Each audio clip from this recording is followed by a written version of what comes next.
Twee speciale leerlingen melden zich op deze vrije woensdagmiddag op school. Prins Dien de Eerste.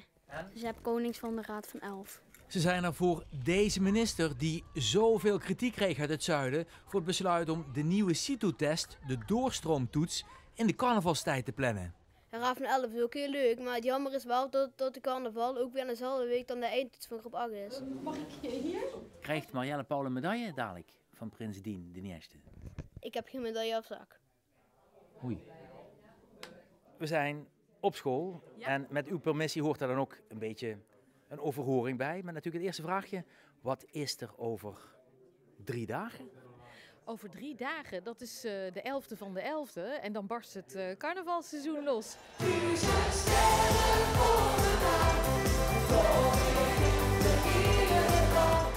En daar heeft de huidige minister iets meer vingerspitsengevoel dan haar voorganger.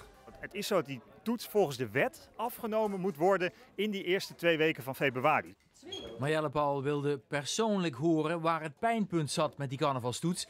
En Dien had zich goed voorbereid. Zo'n bijzondere mee te maken. Het is ook jammer dat in zo'n bijzondere, leuke, maar ook drukke periode zo'n belangrijke toets voor groep 8 worden gepland.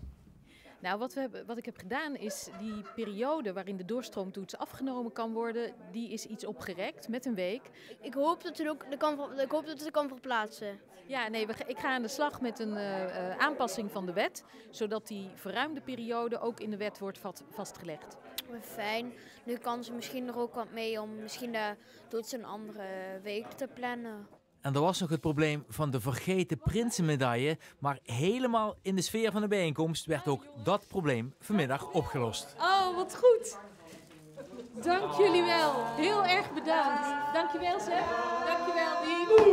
Woe! Heel mooi, heel mooi.